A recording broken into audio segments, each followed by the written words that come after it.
नमस्कार विद्यार्थी मित्रांनो, तुमचं स्वागत आहे माझ्या YouTube channel maths academy by सुधीरमध्ये. जिथे तुम्हाला प्रत्येक प्रॉब्लेमचं सोल्युशन साध्या सोप्या सरळ मराठी भाषेमध्ये मिळेल. व्हिडिओ शेवटपर्यंत बघा जेणेकरून तुमचा खूप फायदा होईल. आणि व्हिडिओ आवडला तर नक्की लाईक, शेअर आणि सबस्क्राईब करायला विसरू नका माझ्या YouTube चॅनलला. सो मित्रांनो, आजच्या व्हिडिओ लेक्चरमध्ये आपण स्टडी करणार आहोत कॉम्प्लेक्स नंबरची डेफिनेशन, मॉड्युलस आणि अँप्लिट्यूड यूज करून एक महत्वाचं एक्झाम्पल आपण सोडवणार आहे, जे बोर्ड एक्झाम मध्ये 6 मार्कासाठी विचारलं जातं. ठीक आहे, सो बघूया आपण कुठलं एक्झाम्पल आज सॉल्व्ह करणार आहे. सो बघा, दिलंय आपल्याला, if z1 and z2 are two complex numbers such that modulus of z1 plus z2 is equals to modulus of z1 minus z2, then prove that amplitude of z1 upon z2 is equals to pi by 2, or prove that argument of z1 minus argument of z2 is equals to pi by 2. हे example जून 24 मध्ये 6 मार्क्ससाठी विचारलेलं आहे. आता amplitude आणि argument म्हणजे सेमच असतं, आणि amplitude of z1 upon z2 चा फॉर्म्युला काय असतो? Amplitude of z1 minus amplitude of z2. So दोन्ही सेमच टर्म्स आहेत. ठीक आहे, मग आता बघूया आपण हे कसं प्रूव्ह करायचं आहे. सो पहिल्यांदा काय करूया, आपल्याला जे दोन कॉम्प्लेक्स नंबर दिलेत z1 आणि z2 ते आपण ॲज्युम करूया. सो सपोज z1 हा आपला कॉम्प्लेक्स नंबर आहे. आता कॉम्प्लेक्स नंबर कुठलाही लिहायचा असेल तर त्याचा स्टँडर्ड फॉर्म काय असतो? x plus I y. आपण कसा लिहितो complex number? z is equals to x plus I y. ठीक आहे, मग आता आपण काय करूया, पहिला कॉम्प्लेक्स नंबर जो आहे z1 तो काय अज्युम करूया? x1 plus I Y one. आणि दुसरा कॉम्प्लेक्स नंबर z2 काय अज्युम करूया? x2 plus I Y two. ठीक आहे, हे दिलंय आपल्याला, दोन कॉम्प्लेक्स नंबर दिलेले आहेत z1 आणि z2. आपण काय अज्युम केले ते? x1 plus I Y one आणि x2 plus I Y two. ठीक आहे, हा. आता अजून काय दिलंय बघा, हे दोन कॉम्प्लेक्स नंबर आहेत सच दॅट काय दिलंय? z1 प्लस z2 या कॉम्प्लेक्स नंबरचा मॉड्युलस कशाशी इक्वल आहे? z1 मायनस z2 केल्यानंतर आलेल्या कॉम्प्लेक्स नंबरशी. काय दिलंय आपल्याला? z1 आणि z2 ची ऍडिशन घेतल्यानंतर जो कॉम्प्लेक्स येणार आहे त्याचा मॉड्युलस हा कशाशी इक्वल आहे? z1 आणि z2 ची सबट्रॅक्शन केल्यानंतर येणाऱ्या कॉम्प्लेक्स नंबरच्या मॉड्युलस इतका आहे. सो आता काय करूया, आपण हे दोन्ही मॉड्युलस सोडवूया, आपल्याला काय मिळतं बघू, आणि त्याचा यूज करून आपण हे रिलेशन प्रूव्ह करणार आहे. ठीक आहे, सो बघूया, आता सोडवूया आपण. सो मॉड्युलस मध्ये काय करूया, आता z1 आणि z2 ची व्हॅल्यू सबस्टिट्यूट करूया. z1 ची व्हॅल्यू काय? x प्लस आय वन, आणि z2 ची व्हॅल्यू काय? x2 plus I Y two. So काय मिळणार मला? Modulus of x1 plus i one plus x2 plus I Y two आणि इक्वल टू, इकडे पण z1 आणि z2 ची व्हॅल्यू लिहू. z1 ची व्हॅल्यू काय? x1 plus I Y one. आता मी इथं z2 ची व्हॅल्यू लिहिलेली नाही का? कारण z2 च्या आधी कुठलं साइन आहे? मायनस साइन आहे. मग मायनस साइन आलं की ऑलवेज लक्षात ठेवायचं, काय करायचं? जो काही मायनस साइनच्या पुढे कॉम्प्लेक्स नंबर आहे त्याचं साइन चेंज करून लिहा. सो z2 चं साइन चेंज करून लिहा. म्हणजे काय येणार? x2 च्या ऐवजी काय लिहिणार मी? मायनस x2, आणि प्लस आय वाय टू च्या ऐवजी काय लिहिणार? Minus i Y two. ठीक आहे, सो जे दिलंय आपल्याला त्याच्यामध्ये z1 आणि z2 ची व्हॅल्यू सबस्टिट्यूट केली. ठीक आहे, आता मी सांगितलं मगाशीच काय करायचं. आता या कॉम्प्लेक्स नंबरचा मला मॉड्युलस सोडवायचा आणि या कॉम्प्लेक्स नंबरचा मॉड्युलस सोडवायचा आहे. पण ऑलवेज लक्षात ठेवा, कॉम्प्लेक्स नंबरचं एक्झाम्पल सोडवत असताना कुठलाही कॉम्प्लेक्स नंबर आपल्याला दिला असू दे, तो कुठल्या फॉर्म मध्ये लिहायचा? x प्लस आय वाय, म्हणजे पहिला आय नसणारा पार्ट आणि नंतर आय असणारा पार्ट लिहायचा. ठीक आहे, मग आता इथं बघूया, पहिल्यांदा आय नसणारे पार्ट कुठले आहेत बघा? x1 प्लस x2, आणि इकडे कुठला आय नसणारा पार्ट? x1 minus x2. ठीक आहे, सो मॉड्युलस मध्ये आता पहिल्यांदा काय लिहिणार? आय नसणारे पार्ट. सो काय येणार? Modulus x1 plus x2.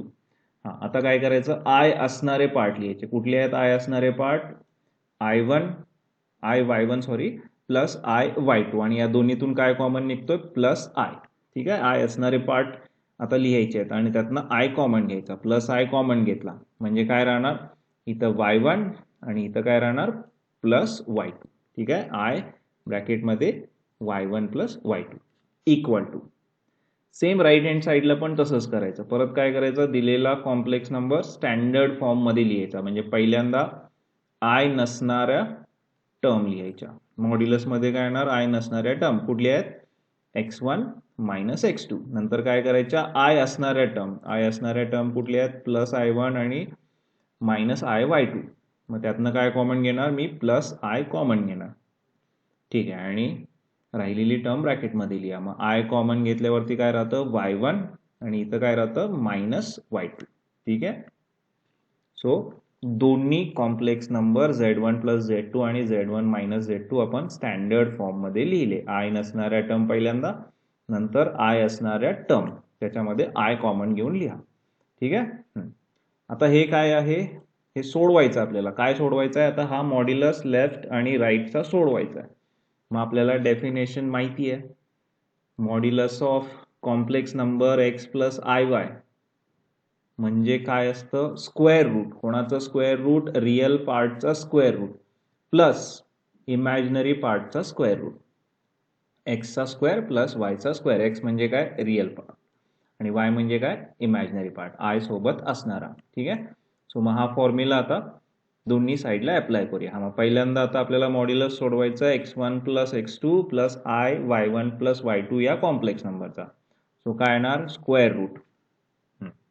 कोणाचा स्क्वेअर रूट घ्यायचा, पहिल्यांदा रिअल पार्ट जो आहे त्याचा स्क्वेअर. काय बघा, एक्स स्क्वेअर म्हणजे काय, रिअल पार्ट म्हणजे आय नसणारा पार्ट जो आहे त्याचा स्क्वेअर म्हणजे काय येणार, x1 plus x2 bracket square plus नंतर काय करायचं, इमॅजिनरी पार्टचा स्क्वेअर. इमॅजिनरी पार्ट म्हणजे कोण, आय सोबत असणारा.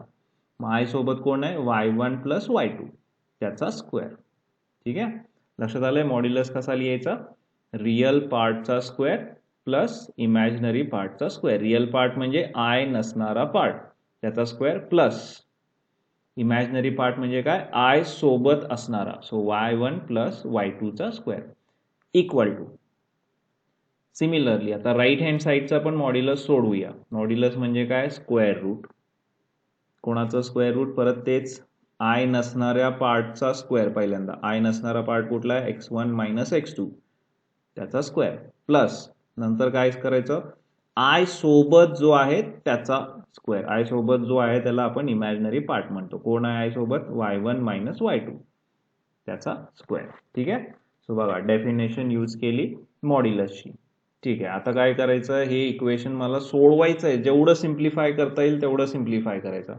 मग आता हे जर इक्वेशन मला सिम्प्लिफाय करायचं असेल, सोडवायचं असेल, तर दोन्ही साईडचा स्क्वेअर रूट कॅन्सल झाला पाहिजे. मग स्क्वेअर रूट कॅन्सल करायचं असेल तर आपल्याला त्याच्या अपोजिट प्रोसेस करायला लागते. मग स्क्वेअर रूटच्या अपोजिट काय असतं, स्क्वेअर. सो आता काय करूया आपण, दोन्ही साईडचा स्क्वेअर करूया, स्क्वेअरिंग ऑन बोथ साइड्स. मग आता स्क्वेअर केल्यावरती काय होतं, ऑब्विसली बघा तुम्हाला माहिती आहे +3 आहे आणि त्याच्यामध्ये जर आपण -3 घेतलं तर काय होतं, +3च्या अपोजिट काय, -3 काय होतं, ते कॅन्सल होतं. सो सिमिलरली इथं पण तेच आहे, स्क्वेअर रूट घेतलाय, आता त्याच्या अपोजिट आपण काय करणार आहे, स्क्वेअर करणार आहे. म्हणजे काय होणार, स्क्वेअर रूट निघून जाणार. मग राहणार काय, फक्त स्क्वेअर रूट मधली टर्म. सो काय येणार मग, x1 plus x2 bracket square plus y1 plus y2 bracket square equal to. Right hand साईडचा आपण स्क्वेअर केला तर काय होणार, स्क्वेअर रूट निघून जाणार. ठीक आहे, म्हणजे फक्त राहणार काय, x1 minus x2 bracket square plus y1 minus y2 bracket square. ठीक आहे, ओके. सो स्क्वेअर रूट घालवलं. आता काय करायचं, आता काय दिसतंय बघा, ब्रॅकेटचे स्क्वेअर आपल्याला दिसत आहेत. मग आता हे एक्सपांड करूया. 8वी मध्ये आपण फॉर्म्युले बघितलेत एक्सपान्शनचे. सो कुठला फॉर्म्युला वापरणार, लेफ्ट हँड साईडचं जर मला एक्सपान्शन घ्यायचं असेल तर कुठला फॉर्म्युला वापरायचा आहे, a प्लस बीच्या ब्रॅकेट स्क्वेअरचा. काय असतो, a square plus 2ab plus b square. पहिल्या टर्मचा square plus 2 time first into second term plus second टर्मचा स्क्वेअर. ठीक आहे, मग अप्लाय करूया. पहिल्यांदा कोणाचा स्क्वेअर घ्यायचा आहे मला, x1 प्लस x2 चा स्क्वेअर. मग काय येणार, पहिल्या टर्मचा स्क्वेअर म्हणजे x1 चा स्क्वेअर, काय x1 स्क्वेअर. नंतर प्लस x1 आणि x2 ची मल्टिप्लिकेशन घेऊन त्याला 2 ने मल्टिप्लाय करायचं म्हणजे काय येणार 2x1 x2 परत प्लस आता काय करायचं दुसऱ्या टर्मचा स्क्वेअर म्हणजे x2 चा स्क्वेअर काय x2 स्क्वेअर ठीक आहे पुढे प्लस आता काय करायचं आहे y1 प्लस y2 चा स्क्वेअर एक्सपांड करायचा सेम तोच फॉर्म्युला मग पहिला काय पहिल्या टर्मचा स्क्वेअर म्हणजे y1 चा स्क्वेअर काय y1 स्क्वेअर प्लस नंतर काय y1 आणि y2 ची मल्टिप्लिकेशन घेऊन त्याला 2 ने मल्टिप्लाय करायचं म्हणजे काय येणार 2y1 y2 आणि शेवटी प्लस सेकंड टर्मचा स्क्वेअर y2 चा स्क्वेअर काय असतो y2 स्क्वेअर इक्वल टू ठीक आहे तर राईट हँड साइडचे स्क्वेअर एक्सपांड करायचे आता कुठला फॉर्म्युला यूज करायचा a मायनस बी च्या स्क्वेअरचा काय असतो a मायनस बी चा bracket square a square minus 2ab plus B square पहिल्या टर्मचा स्क्वेअर मायनस 2 इंटू फर्स्ट आणि सेकंड टर्म प्लस सेकंड टर्मचा स्क्वेअर ठीक आहे अप्लाय करूया मग काय येणार पहिला x1 चा स्क्वेअर म्हणजे काय x1 स्क्वेअर नंतर काय आहे मायनस 2 टाइम्स ए बी म्हणजे x1 आणि x2 ची मल्टिप्लिकेशन घेऊन 2 ने मल्टिप्लाय करा म्हणजे काय येणार 2x1 x2 पुढे प्लस सेकंड टर्मचा स्क्वेअर म्हणजे x2 चा स्क्वेअर काय x2 स्क्वेअर ठीक आहे प्लस आता कोणाचा स्क्वेअर घ्यायचा आहे y1 मायनस y2 च्या ब्रॅकेटचा स्क्वेअर सेम हाच फॉर्म्युला पहिला काय a स्क्वेअर म्हणजे काय पहिल्या टर्मचा स्क्वेअर y1 चा स्क्वेअर काय असतो y1 स्क्वेअर नंतर मायनस 2 टाइम्स ए बी म्हणजे y1 आणि y2 ची मल्टिप्लिकेशन घेऊन 2 ने मल्टिप्लाय करा म्हणजे काय येणार 2y1 y2 आणि शेवटी प्लस सेकंड टर्मचा स्क्वेअर y2 चा स्क्वेअर काय y2 स्क्वेअर ठीक आहे लक्षात आलं सो आपण काय केलं आता लेफ्ट आणि राईटचे स्क्वेअर एक्सपांड केले आता बघा आता काय करायचं लेफ्ट आणि राईटला असणाऱ्या सेम टर्म कॅन्सल करायच्या मग कुठल्या कॅन्सल होतात बघा सेम टर्म x1 स्क्वेअर लेफ्टला पण आहे राईटला पण आहे कॅन्सल होणार अजून काय कॅन्सल होतंय x2 स्क्वेअर लेफ्टला पण आहे राईटला पण आहे कॅन्सल झालं अजून कुठली टर्म आहे y1 स्क्वेअर लेफ्टला पण आहे राईटला पण आहे कॅन्सल झाली नंतर y2 स्क्वेअर लेफ्टला पण आहे राईटला पण आहे ठीक आहे सेम टर्म लेफ्ट आणि राईट साईडच्या कॅन्सल केल्या ठीक आहे आता काय करूया सगळ्या टर्म राहिलेल्या लेफ्ट हँड साईडला कलेक्ट करूया मग काय येणार देअरफॉर कुठल्या कुठल्या टर्म राहिलेत बघा लेफ्ट हँड साईडला 2x1 x2 आणि कुठली आहे प्लस 2y1 y2 या लेफ्टच्या टर्म आहेत आता काय करणार राईटच्या टर्म लेफ्टला घ्या सो मायनस 2x1 x2 लेफ्टला आला तर काय होणार plus 2x1 x2 minus 2y1 y2 लेफ्टला आला तर काय होणार प्लस 2y1 y2 आणि इक्वल टू राईटला काय राहणार 0 ठीक आहे काय केलं आपण लेफ्ट आणि राईटच्या टर्म सेम टर्म कॅन्सल केल्या आणि त्यानंतर काय केलं सगळ्या टर्म लेफ्टला कलेक्ट केल्या 2x1 x2 minus 2x1 x2 लेफ्टला आला की प्लस मायनस 2y1 y2 लेफ्टला आला की प्लस 2y1 y2 ठीक आहे मग आता बघा काय अजून सिम्प्लिफाय होतोय का चेक करा होतोय कायच होतोय x1 x2 च्या दोन टर्म्स आहेत आपल्याला 2x1 x2 plus 2x1 x2 म्हणजे किती दोन मध्ये दोन ऍड झाले म्हणजे काय होणार 4x1 x2 तसंच अजून बघा काय दिसतंय y1 y2 च्या पण दोन टर्म आहेत कुठल्या आहेत त्या 2y1 y2 plus 2y1 y2 म्हणजे यांची पण ऍडिशन होणार सेम टर्म्सची ऍडिशन करतो आपण so 2y1 y2 plus 2y1 y2 म्हणजे किती प्लस 4y1 y2 आणि इक्वल टू काय ना 0 ठीक आहे सो बघा आपण दोन मॉड्युलस सोडवल्यावरती आता इथपर्यंत पोहोचलोय आता अजून यात सिम्प्लिफाय होतोय काय होतंय बघा प्रत्येक टर्मला कशाने भाग जाऊ शकतो दिसतंय क्लिअरली 4 ने भाग जाऊ शकतो सो मी काय करतो 4 ने डिवाइड करतो मग याला 4 ने डिवाइड केलं तर काय होणार 4 4 कॅन्सल सेम इथं पण 4 ने डिवाइड केलं तर काय होणार 4 4 कॅन्सल आणि 0 ला 4 ने डिवाइड केलं तर काय येतं आन्सर 0 म्हणजे काय मिळणार मला 4 ने डिवाइड केल्यावरती x1 x2 plus y1 y2 is equals to 0 ठीक आहे सो याला मी काय म्हणतो इक्वेशन नंबर 1 आता याच्या पुढे काहीही सिम्प्लिफाय होत नाही सो हे आपल्याला कुठेतरी LHS सॉल्व्ह करत असताना यूज करायला लागणार आहे सो आपल्याला जे दिलं होतं काय दिलं होतं z1 प्लस z2 चा मॉड्युलस आणि z1 मायनस z2 चा मॉड्युलस इक्वल आहे हे सोडवल्यानंतर आपल्याला काय मिळालं, x1 x2 आणि y1 y2 ची ऍडिशन किती येते, 0 येते, हे आपल्याला मिळालेलं आहे. सो आता याचा यूज आपण हे प्रूव्ह करत असताना करणार आहे. ठीक आहे. सो बघूया आपण आता काय करूया, प्रूव्ह करायचं आहे मला. काय, amplitude of Z1 upon Z2 ची व्हॅल्यू π/2 येते हे प्रूव्ह करायचं आहे. मग एक्झाम्पल जर prove that, show that, verify that या टाईपचं आलं तर आपण काय करतो, पहिला लेफ्ट हँड साइड कन्सिडर करतो.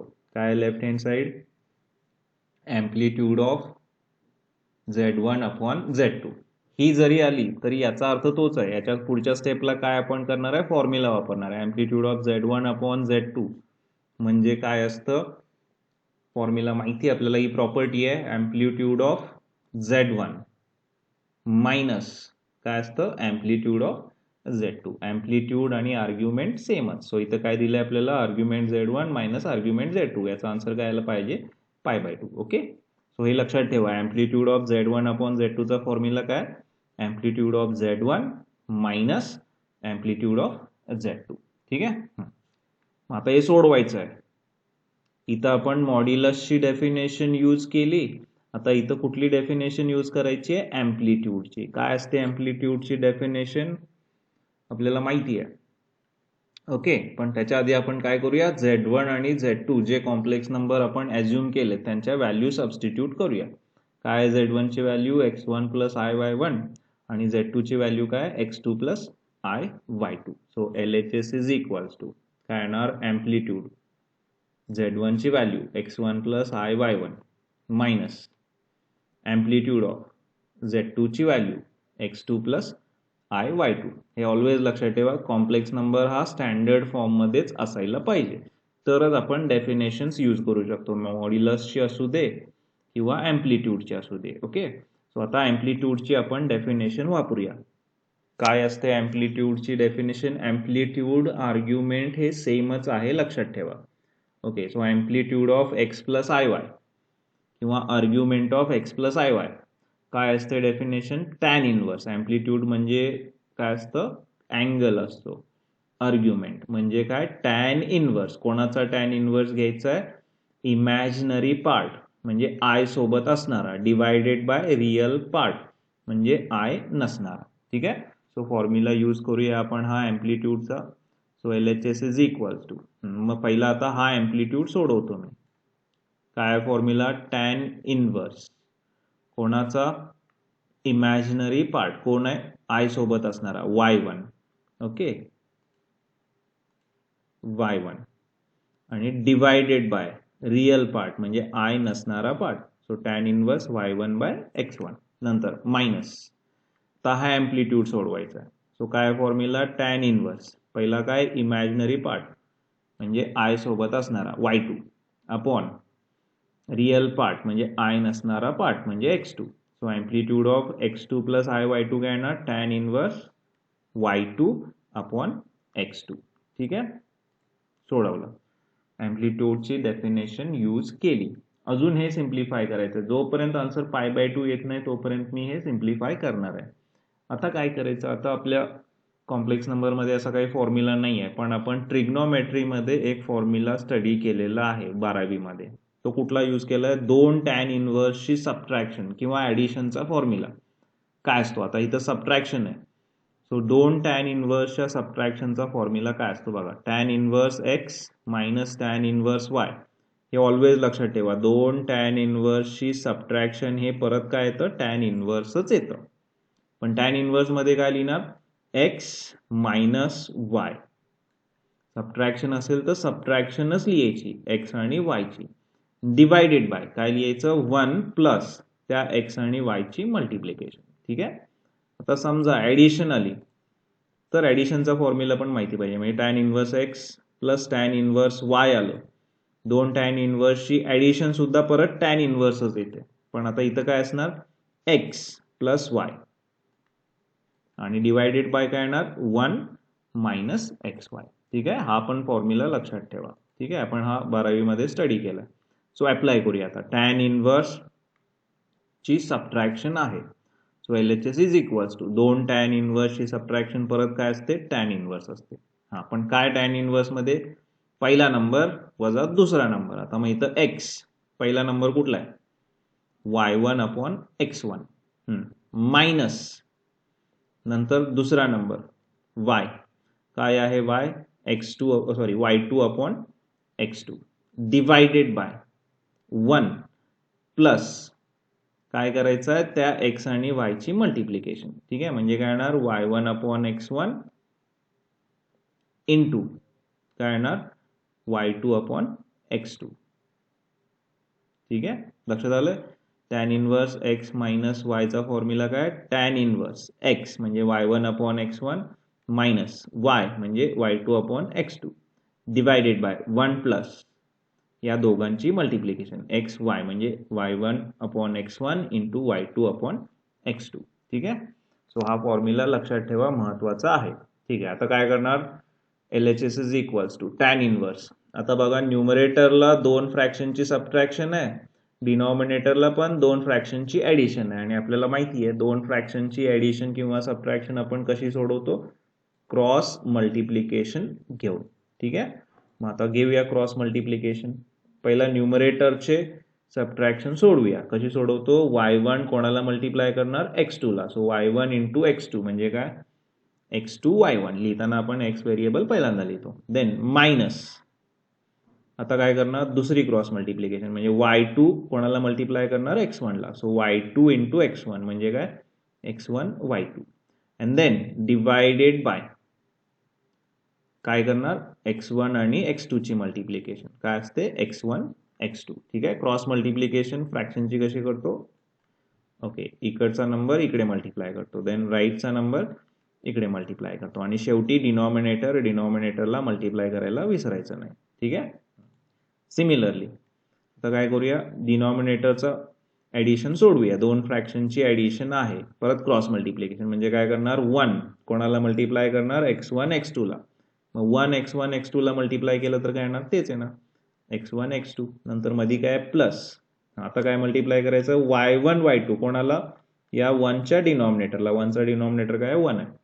सो y1 y2 इंटू 1 म्हणजे किती y1 y2 आणि शेवटी डिवायडेड बाय 1 कोणाला मल्टिप्लाय करणार x1 x2 ला, डिनॉमिनेटरला मल्टिप्लाय करायचा. सो 1 इंटू x1 x2 म्हणजे काय x1 x2. ठीक आहे, क्रॉस मल्टिप्लिकेशन कंप्लीट केली. आता ऑब्झर्व करा काय दिसतं, या दोन्ही फ्रॅक्शनचा डिनॉमिनेटर काय सेम आहे x1 x2 x1 x2. So तो काय होणार कॅन्सल होणार. ठीक आहे, आता नेक्स्ट स्टेप आता आपण लिहूया. So LHS is equals to tan inverse वरचा आहे तसं x2 y1 minus x1 y2 divided by काय येणार x1 x2 plus y1 y2. पण हँग ऑन, जरा लक्ष द्या, आपण जे दिलं होतं ते सोडवल्यानंतर मला काय मिळालंय बघा. काय मिळालं इथं लक्ष द्या, x1 x2 plus y1 y2 याची व्हॅल्यू काय 0 आहे. आणि जर तुम्ही इथं चेक केलं असेल तर डिनॉमिनेटर मध्ये काय आलंय बघा x1 x2 plus y1 y2 काय आहे त्याची value 0. So x1 x2 plus y1 y2 ची व्हॅल्यू काय 0. ठीक आहे, इक्वेशन 1 वरून आपण लिहिलेलं आहे. सो आपल्याला जे दिलेलं आहे ते खूप महत्वाचं आहे एक्झाम्पल प्रूव्ह करत असताना. ठीक आहे, सो 2 मॉड्युलस सोडवल्यानंतर आपल्याला काय मिळालं x1 x2 आणि y1 y2 ची ऍडिशन 0 येते, ती आपण इथे यूज केली. ओके, पुढे LHS is equals to tan inverse.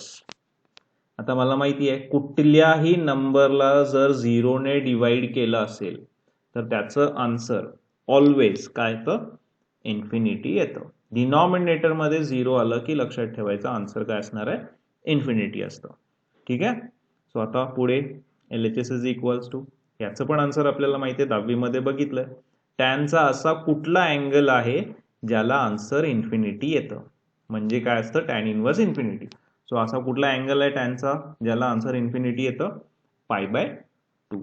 ठीक आहे, टॅन 90 चा आन्सर काय असतं इन्फिनिटी असतो. सो टॅन इनवर्स इन्फिनिटीचा आन्सर काय π/2. हे कॅल्क्युलेटरवर टाईप करता येत नाही, त्यामुळे तुम्हाला ही व्हॅल्यू पाठच असायला पाहिजे.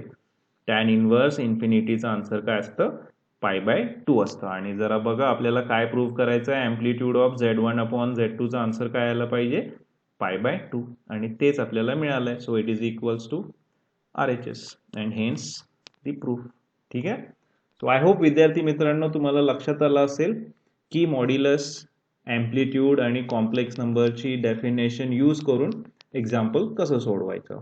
सो व्हिडिओ शेवटपर्यंत बघितल्याबद्दल सर्वांचे धन्यवाद. आणि माझा व्हिडिओ आवडला असेल तर यूट्यूब चॅनलला लाईक, शेअर आणि सबस्क्राईब करायला विसरू नका. थँक्यू.